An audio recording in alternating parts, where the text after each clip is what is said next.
Hey everyone, and welcome back for an album review. I know, finally it's happening. So today, nonetheless, we will be going over Koda Kumi's album she released last November 13th on her birthday, and my birthday. That was Record, or Record, however you want to say it. And we are going to talk through each of the tracks. Some of them I'm going to kind of briefly go through because when she did all the singles beforehand, I already went through one by one about what I thought of them, so I might just briefly cover those because I mostly want to talk about the tracks that were not singles. So regardless, guys, let's get right into it. First of all, we have Do Me. And so this was one of the singles that was released beforehand, and I have to say this was a great way to start off the album. It's a power song. It's like literally Kumi ramping herself up for everything, and it reminds me of the pop diva vibe in the sense of that she's like declaring that she is number one, she's the best. And so I do love when she releases these songs because I feel like these are such good power songs for her, and like if you want the queen, like this is a song for the queen. She's declaring who she is, what she does, and what she's good at. So I really do enjoy this song. Track 2 is Get Naked. I freaking love this song. It is so amazing. Composition is great. I know there's a group of people that they don't like this song because they think there's just a lot going on where it sounds chaotic, but I am obsessed with this song, and the lyrics are actually fantastic. I mean, when I first heard the name of this song, Get Naked, I was just like, okay, this is going to be like a very sexual song, but no, that is not what it means. This is a very deep song in the sense of that she's proud of being a girl. She likes who she is, but she used to try really hard to be the best at being a girl, and basically what I feel like it's talking about is like in the industry of music, she's trying to be all of these things that people want her to be, and instead she's going to take all of that off. She's going to get naked and really be who she wants to be, and she's proud of who she is, so get over it. And I think that that's a really powerful message, and I like this song and the rhythm of it. I was so stoked when I heard this song the first time when I was at the Relive tour last year, and because that was the first moment that I had heard this song, and I was like, oh my gosh, I love this song. And so this is a fantastic track, definitely one of my top favorites. Track 3 is Strip, and this was also a single that was released. The first 3 tracks were all singles, I believe. And this is a great song. This is your sex song, okay? This is like your dirty song that you're used to with Kumi Koda, and I still really enjoy this. It's got a great beat to it. It's still got that sexy vibe. Kind of, it's like a slower, more R&B type style that reminds me kind of Baseline from her Double Face Outside album. But I still love this song. It's so catchy, and I was so excited when I got to see like the little interlude video during her tour for this.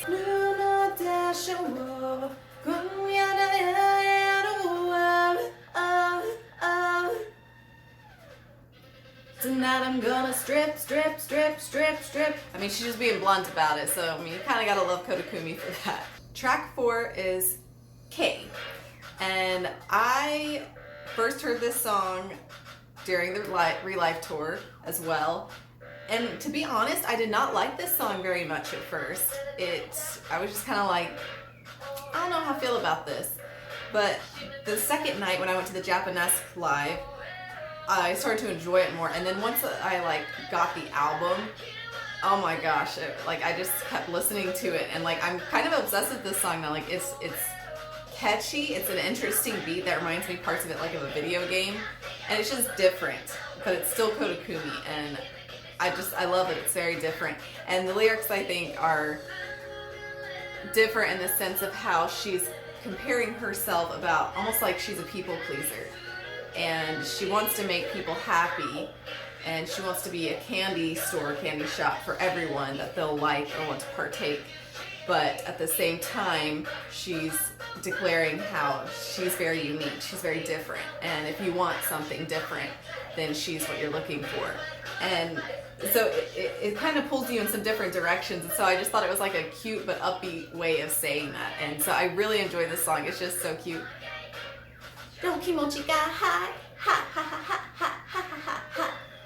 I just think it's so cute. There's so many little like aspects of just Ku's personality coming out, which we just love and adore her for. Track 5 is called Rich and Famous featuring Sean Paul. And this is like another version of the Chances All song. Instead of saying chances all, she sings chances are. And a lot of people I know do not like this song, but I actually really, really like this song. Best time you ever had. So here's to tonight. You want you about tonight. Just getting started. It ain't over yet. You only get one life. So live with no regret, cause you might not see tomorrow. I wanna be rich and famous. I wanna be rich and I just think this song, it's very intuitive in a sense, or crafty in the sense that, like, with it, calling it rich and famous, it's a very contradictory song when you go through the lyrics. It's basically like she's talking about how all of us almost are like, well, I want to be rich and famous. I want to achieve this. I want to do this in my life. But then when it gets to Sean Paul's rap, he starts talking about how once you get that, it's not what it seems. It's not what everybody cracks it up to be.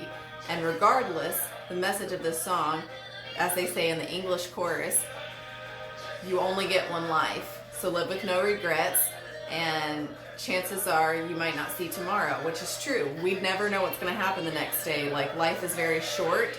Don't waste it. And always try to do the best that you can that day, because you don't know what's going to happen tomorrow. And then, like, there ain't no guarantee. There ain't no guarantee. There ain't no guarantee, because you might not see tomorrow. Chances are. And I just think it's very interesting, because it's going back and forth to that point of view of like, well, this is what I want. Well, you only live one life, so do what you can do and be happy.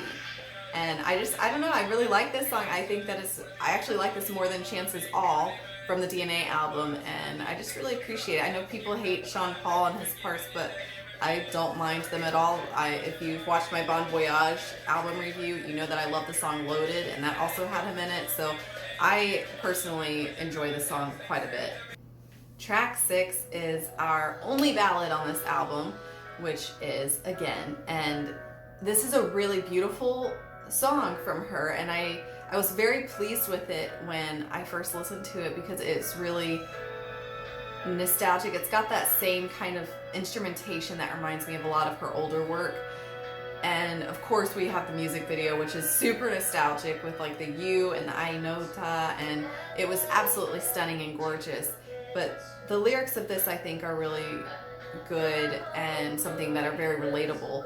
And I like how it starts off in a lower register for her, and then it builds up. It just really complements her vocals, I feel, really well. And just the rhythm, it's very catchy, and like I hum this one to myself all the time. And I typically don't skip past this song. I think it's a pretty good ballad, and with there only really being one, because she's not doing as many ballads as she used to on her newer albums. I think just because she knows that she used to have like a lot of them, but I think it works really well. Track 7 is Merry Go Round. This is such a cute song, guys. I really adore this song. It's almost got like that tropical vibe, and so I thought it was just like a little tropical summer song when I first listened to it. But when you go through those lyrics, again, these are very beautiful. She's talking about how life is like a merry-go-round, but at the center of all of it, there's love. And so like a merry-go-round is a circle, life is a circle. We come back and forth and we go around, but at the center of this circle, it's love. And so we want our life to be like a merry-go-round. And the beat, the rhythm of this song, it's fantastic. The instruments, it's so happy. Like, there's not a negative thing about this song. There's nothing I don't like. It makes me feel good when I listen to this. And it's so carefree, but positive and uplifting. And so this song, I think, is fantastic. Track 8 is Ayo, which I've already covered this song before, but just know that I love this song, guys. It's a great, uplifting power song and absolutely fantastic. Track 9 is Goldfinger 2019, the cover of Livin, Vida, Loca from Ricky Martin, but this is the Japanese version, and really good. I've already talked about this one too. I really adore this song. The Japanese one is super fun, so I do like this. Track 10 is Put Your Hands Up, and yes, we've already covered this song too. Great song, super upbeat, positive, uplifting. I love everything about this song. I don't really get tired of listening to this one. It's so cute, so go listen to it. 11 is Summertime, and again, we've already covered this song, but this is a fantastic summer song. I'm so happy with her summer releases of like Lit and this song. They're just so catchy, so upbeat, and I can literally just picture myself lounging on a beach or by a pool, just relaxing and soaking up that sun. And if I can picture that, then she's completed her job, which is a summer single, and I'm happy. 12 is OMG. OMG. This is a really great song, so festive and exciting, and watching this when I saw her perform this live, I was stoked. This was the single that came out right before I saw her perform in Japan in October of last year. And when she started doing this song, like, it was just so much energy, like you were so pumped up during the live, and it was just fantastic. And then her being on the ribbons in the air, oh gosh, guys, it was amazing. And like, these songs, maybe some people don't like them, like just listening to them initially, but if you're there live, you will love the song because the energy is fantastic. Track 13 is SHUTOUT, and I love this song. It is fantastic, and it's very interesting. I feel like this song kind of pulls me in some different directions, and so my thoughts on this song, I kind of feel like she's talking about social media in a sense, and how a lot of people in the media and outside of her circle, in a sense, that they all judge her for very certain things or things that have happened in the past. They judge her for her photos or what she's talking about in her songs and so many things, what she's wearing, and she's trying to just ignore all of those because these are all these wicked thoughts. She's not going to let them get to her, and she's going to shut it out. She's shutting it down because she's going to live her life and do what she's going to do regardless of what everybody says about her. And I feel like this is a very good power song, and she's just saying like, screw you guys, I'm going to do what I'm going to do, and you can either like it or not, but this is me. And I feel like that's pretty cool that she's like sticking up for herself, like showing her guns to us like that. And so this song is such a powerful one. I love the high-pitched vocals right there, the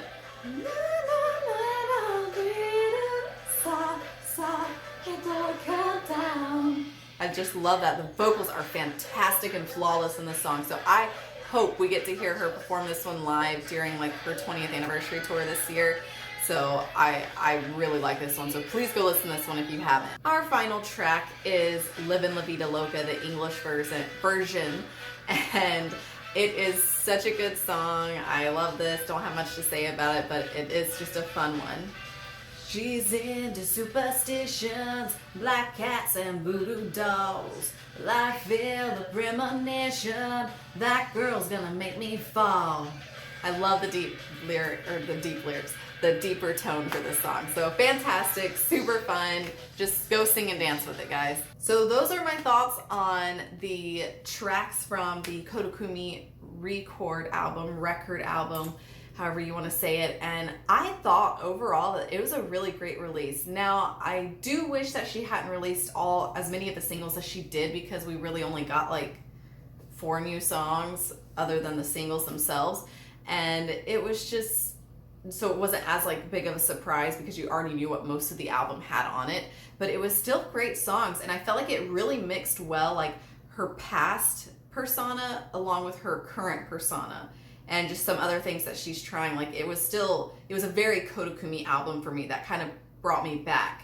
And because she had some great pop songs on there, great like empowerment songs, a great ballad, and just really good like positive, happy, easygoing songs too. And so I felt like it was a really great mix, and I was just pleased too that there was 14 tracks on it, because I feel like lately for like the last 5 years or so, like artists have all been doing only like 10 tracks on all their albums, and it really bugs the crap out of me, because like back in the early 2000s, like and all that stuff, like we used to have albums that would have, 14 to 16 songs on them, and I just feel like now I'm like, here I'm paying all this money for 10 new songs, and I just feel like we should have more of a compilation or more of an album.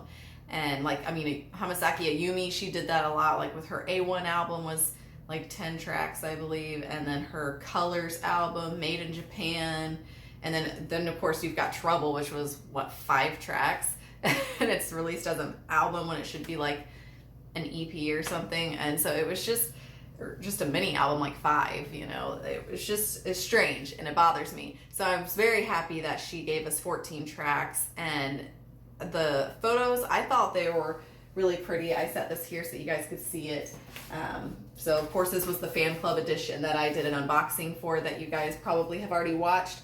And I thought the photo shoot was actually really good. I thought it made sense with what she's going with, the theme of record. I mean, there's chords when you're recording music and all the, like, I thought it was just, you know, I thought it was cool. I liked the color. It was different. And I actually prefer this cover to the, like, and DNA. Like, I still think those are really pretty pictures, but, like, I don't know. I feel like this one's more raw, and I like these, like, up close ones. I think they look really cool. And so, yeah, I'm pretty pleased with this whole album and this whole setup. Like, it was really fantastic, and I don't really have anything negative to say about this album. I thoroughly have enjoyed all the tracks on it, and I don't skip through any of them. And there's no introductory tracks, which I do kind of miss those, like an introduction and interlude, so I kind of do wish there was something there. But I am looking forward to what she's going to do here for her 20th anniversary. I'm not quite sure if she's going to release a new album this year in 2020 or what's kind of going to go on. I know she's officially announced the arena tour that will be this fall. And so it's going to be interesting to see what's going to go on. I imagine, 20 years is a pretty big deal. So I'm hoping that they do like something crazy. And I have to say too, I'm really excited because I just got the email notification that my fan club edition of the Relive tour for Black Cherry and Japanesque has just shipped. And so I should be getting that probably within about a week or so, because it has to go to my Tenso address, and then I have to get it from there. So depending on how fast I get that notification and it gets here, hopefully I'll have it soon. And then also, I know guys, I spend way too much money on this, but I finally decided to go ahead and get the Blu-ray editions as well of Japanesque and Black Cherry. So I ordered those off of CD Japan, because there wasn't a reason for me to do it through the Mumo shop for the fan club type thing, and it's actually a little bit cheaper for me to do the CD Japan versus the Mumo, but I can only get the fan club through one thing. So got the fan club through the fan club Koda Kumi site and the Mumo shop, and then I have gotten the Blu-rays through CD Japan. So those will definitely probably be here within a week. So I'm really excited to get all of those. I will show them to you guys as soon as I get them.